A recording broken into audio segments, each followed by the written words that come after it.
that. I could sit around and let this go. I almost did, of course. The owner contacted Hagstrom, though, and Hagstrom saw my video. They've provided some new information. You'll recall that I asked them what the threading was on the rod so I could replace the nut, and they said it was either M3 or 4, depending on when it was made. Well, it is an M4, which could be a good thing. What they didn't mention in that message is that there's a chance it's a two-way rod, depending on when it was made, and apparently the threads that I'm seeing when I peer down this little channel here is where the nut was broken off by someone being too aggressive. Now realize that someone would have to be turning the rod the wrong way. There's something about two-way rods. It's not that unusual to see truss rod nuts that have been mangled with the wrong Allen key, but actual broken rods are maybe less common than people think. Of the ones I've seen, thinking back on it, most have actually been two ways. People mistake the neutral position in the middle of the rod there and turn it backwards. But here's the other thing. At this point, I've had my hands on close to 8,000 guitars. And in that time, I think there have been maybe 2 that really could have benefited from a double action rod. You know, it's just so uncommon for a neck under normal string tension to back bow catastrophically. Doesn't happen very often. The thing I find surprising was when I put this nut on, it went on with no problem. You know, it's rare for a bolt to shear off, leaving perfect threads. You know, usually you have a pretty tough time getting the nut to engage, and you almost always have to re-chase the threads or use a file to soften the edge, providing a transition. This went on just like it was made for it. So this is an exceptionally lucky situation, if that's what happened. But we're also lucky that it broke where it did. Let's have a look at the typical double action truss rod. Here's a typical example. It's a fairly short one because it was designed for use in a mandolin, and if ever there was an instrument that doesn't require a double action rod, it's probably the mandolin or the 12-string guitar. In any case, there's an over-under setup. Sometimes it's 2 cylindrical rods, or in this case the top one is a flat piece of steel which allows the thing to be thinner and take up less room in the neck. It's adjusted via the familiar looking Allen wrench in a nut. However, in this case, the nut is welded directly to the rod, and the whole rod moves through this threaded block, which would be like the threaded casting in the Hagstrom system. That's how the dual action is achieved. You know, you can turn it one way and bend the rod down. You can turn it the other way and it forces it up. So this is basically where that neck was locked. It's got this going against it. You can see what I mean when I say that we got lucky, because the weld is unlikely to be straight along the threads, you know, like a perfect segment of thread. You know, it could get quite mangled when it broke off. Why a dual action truss rod? They work nicely in a flat bottomed channel. The single action rods like Gibson and Fender use operate best when the rod is forced into fairly exaggerated curve towards the back of the neck.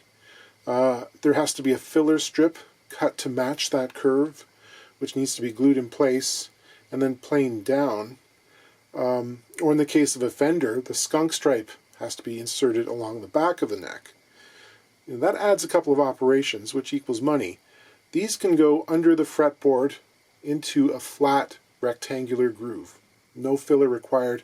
It doesn't have to be routed especially carefully. Just, you know, you want it centered on the neck, that's all. The owner pondered whether maybe it's possible to re-weld a nut onto what's left of the rod, and I'd say no, because you're not going to get your electrode down into that tiny recess and then turn a right angle to get here. Not even Llewellyn Moss could weld that. So, the next idea, I know. Hey, I've seen small engines with replacement pistons cast out of this stuff that are operational. Give it some credit. Yeah, I'm going to try and glue the nut on. It says it's the world's strongest bond. It's steel reinforced. It has strength up to 5,020 pounds per square inch, which seems like it might do us, you know. It's a last resort kind of move, yes. But we've come to terms with the idea that this neck is toast. You know, if we can't get it to work this way, I'm going to try and pull it off, and he's going to get a different neck or make one for himself and create a project, basically. Hagstrom, by the way, said that they're not in the business of handing out replacement necks. They understand that the chances of someone making it work would cost more than the value of the instrument. So there you go. It's not just me talking. You've got actual proof from within the system. By upending the guitar and spanking it vigorously, these two little things came out. This is the bearing that I put in there, and this is what looks like, I guess it's not a bearing, it seems like a washer. It has, what I'm going to say is wear marks and or there's a sharp lip on it. I feel like that's just a packing washer. That does not feel like a bearing to me. I don't know what the bearing business is about. I don't understand why there would be a bearing. There's a little piece of wood impeding progress of what I assume is, yes. Okay, again, that's not a bearing, that's a washer. That appears to be brass. Kind of makes sense. So this is the end of the rod again, with enough light on it this time that we can pick out the wings of the H-shaped bar. Does the end of that rod look broken? Maybe. What I notice is that it's positioned basically central to the whole assembly, and I'm not sure what internal structure would make this into a dual action. Where's the part that flexes in opposition to this one? And I still question the bearing. Like, is that inserted into a recess into the extrusion? You know, there would have to be threads behind it into the block. And in a two-way situation where the nut isn't moving on the rod, nothing is ever going to contact that surface. There'd be an air gap between them. So what's the bearing doing? Like, it's... I don't get it. Okay, after one final test with a single washer in place, I'm satisfied that this does not function as a normal truss rod. It's going to be all or nothing from here on in. I'm going to measure the depth again because I want to make sure that there's going to be enough travel room on the threads that are exposed. I don't want to glue the thing on tight up against its current location. And also measure the depth of the nut. Okay, I'm going to wax the adjusting side.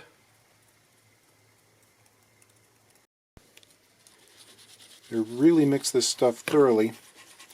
It's fairly liquid as these things go, and I don't want huge globs of it in there, which might flow down to the area where the rod enters the H block. I do want enough to fill the threads.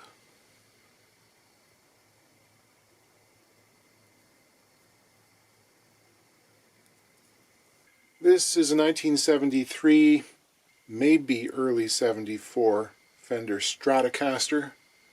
Maybe you've heard of these. It's got all of our favorite 1970s appointments. It's got the 3-bolt neck with the tilt adjust system. It's got the large swoopy headstock. Still has staggered pole pickups. It's got the bullet truss rod, adjustable at the head end. It had a refret some time ago, long enough that there's now wear showing in the first position. One thing I'm noticing, even though it's June and quite moist, we've got some fret end exposure here, which suggests that the refret was done at an exceptionally wet location. But the main issue, even though the action is fairly high, and that's the way the customer likes it, it's quite difficult to play up the neck without fretting out and some weird buzzes. And there is quite a lot of weirdness going on, high frets, in and around the area where the neck joins the body. That's not uncommon for these guitars. You know, you've got a pressure point where the neck is touching the extreme end of the body. Usually there'll be a shim, or in this case the neck tilt adjustment. So you've got, you know, unequal pressure. Then of course you've got bolts in there as well. So it just all adds up. Sometimes the frets themselves aren't unseated. It's just little localized humps and stuff that happen. And these all actually appear to be locked down pretty tight. I can't move them when I press on it with a hardwood dowel. So we're going to do a little bit of light dressing in this area, probably with the strings on. This is a Stumac fret bar, which is designed for use under the strings. Keep the guitar at full tension. This sits under there, and so the neck is basically in the configuration it takes when it's under string tension, because it's still under string tension. And got some 220 grit paper on there, which will make quick work. One thing I do is I describe a line with the sanding block that follows the outside edges of the neck. And, well, rather than doing every stroke parallel, they splay outwards as they reach the edges. And what this does, in effect, is sand something like a compound radius. So the radius up here is actually slightly smaller than it is in the center of the board. And on a vintage neck like this that's got a 7 1/4 inch radius on the fretboard, that makes bending notes easier up here. You're asking a whole lot of the guitar when you're trying to bend a note past, say, one tone, because you're forcing the string uphill, and you know, when you're up here you get contact farther along the line of the string. So if we can lower this radius slightly in this area, bending becomes easier. Many of these frets have quite wide, flat tops on them. I don't know if that's from the initial dressing. Sometimes they can be worn into something that looks like this by people who bend a lot. In any case, I really do want to go back and soften those up and recrown them so that there's a smaller area of contact for the string. They tend to be less buzzy overall if you do that. And then down here in the first position, we can also lightly dress out the points that are widening from wear. I had someone ask recently how I go about recrowning on frets that are installed in a vintage Fender board that has an old and very chippy lacquer surface, something this doesn't naturally represent, but I'll demonstrate it anyway. I just use a metal fret mask, and I've taped the underside so it's not metal sitting against the lacquer. There's paper there. It doesn't rub. And I just work my way up the board, and this way there's no danger of pulling off the finish with tape. Even the light tack tape can do damage. And it's not necessary to tape every board. I got into the habit of doing it pretty early because sometimes you can get metal grit that impregnates into the grain of rosewood, especially. It can be hard to get out. Just dressing off those little tiny fret ends where the tang is protruding past the edge of the board. So this will be a lot easier to play on. I went and saw Pink Floyd live at Pompeii in IMAX a few weeks ago. Oh, giant-sized David Gilmour hands.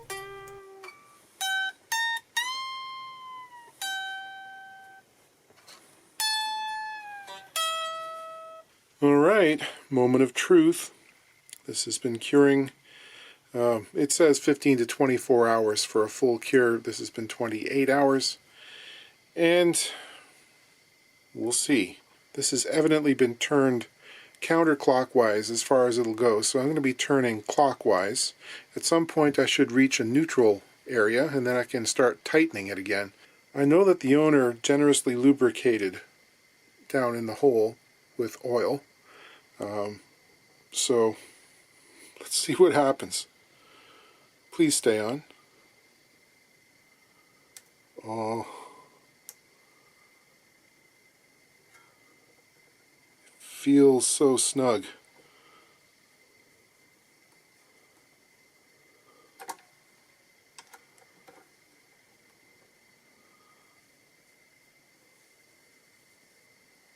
I don't know. I can't tell if it's the rod that's turning or whether it's the nut turning on the rod. I want to believe it's the rod. Let's check and see what's happening. There's still a massive 1mm gap, so we've affected nothing so far. Let's try again. One positive thing is it doesn't look like the nut has gone down farther into the hole, which bodes well.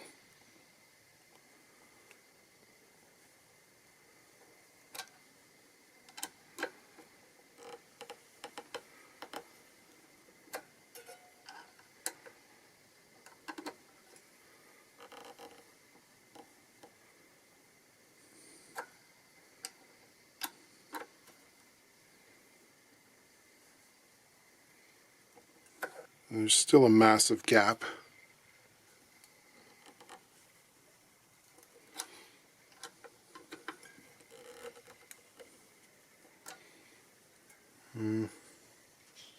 No change.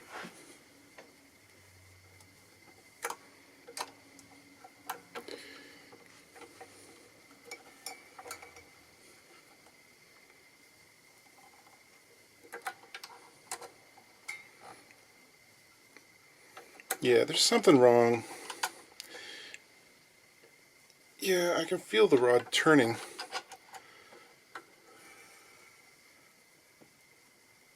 Ugh. There's something very wrong. Let's decompress with some more fretwork. This is an old SG. These are exceptionally low frets. There's nothing left of them. They're just over 20 thousandths of an inch tall. You're not going to be dressing these again. You know, there are a number of different adhesives at play often in the fretboards of these old guitars. This one has pizza cheese. Let's see how far we can pull it. You gotta admit, that's kind of impressive. Old dry ebony boards just love to splinter, and this is why I do those stop cuts along the side of each fret before I pull them. It provides a natural ending place for those splits to stop. Thought I'd take a quick look at this one while it's here. This is a Gibson Firebrand series, the SG in quotation marks. It's a deluxe from 1981. The Firebrand series, maybe not quite as well known. It didn't last very long. I think it started as an initiative at the end of the 70s to revamp the lower end models. But that idea gets muddled because they almost immediately gave up on some of the cost-cutting things. Like this guitar features an ebony fretboard, for instance, and a mahogany neck rather than walnut, which you'll see on some of the earlier ones. There were some new color schemes for the SG at this point as well. This one is a gold burst, which is really kind of cool. It's a sunburst over metallic gold. And they had some new pickups. Bill Lawrence designed. The zebra one here in the bridge is known as the Velvet Brick. This is also the last year for the Norland Volute on the headstock. They also have the shortest of the so-called 24 3/4 inch scale lengths that Gibson used. Gibson used 3 of them. This one is only 24 9/16. Fairly chunky necks, all very nice. I'm quite captivated with it.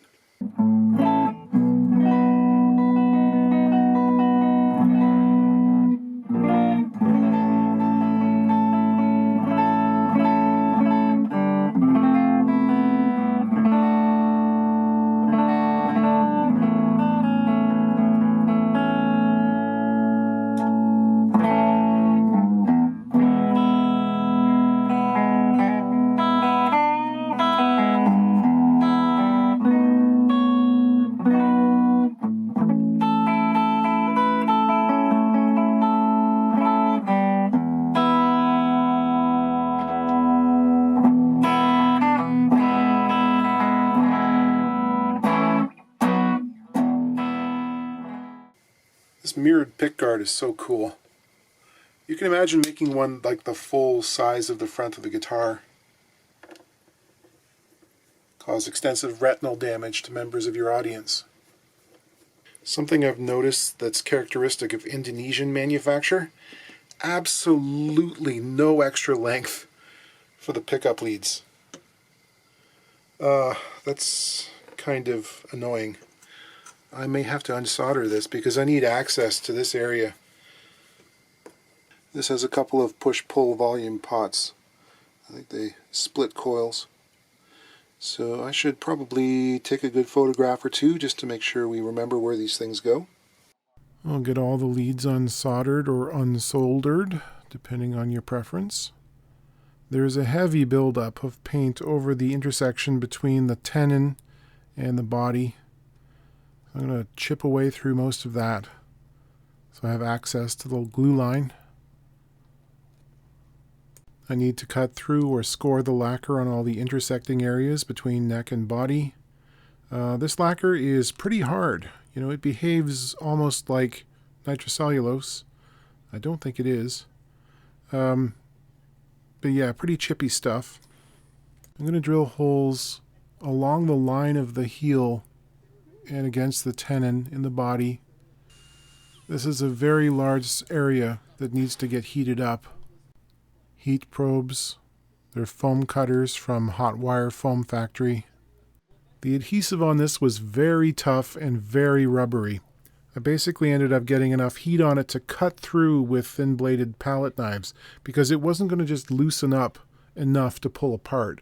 And going for the underside here, I could smell the wood as it heated.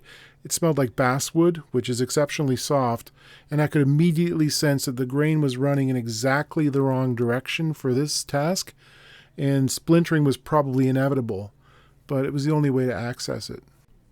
Several bouts of heating, some pulling and prying. There's some movement happening. So stubborn.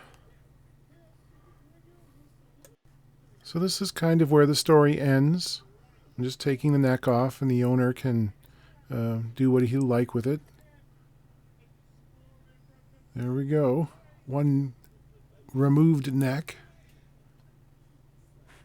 And there's a thin skin of basswood stuck to the mahogany of the neck. But at least there's access. Looking down from the body end, I don't see an anchor point. I do see a bunch of epoxy. And that's where we're going to call it quits. I'm kind of glad that it's going to have a second life. The owner apparently has made some guitars before, so he's going to try his hand at making a neck. And, I mean, the hardware on this is pretty nice, so he's got some stuff to work with. Anyway, thank you for watching, and I will see you again soon.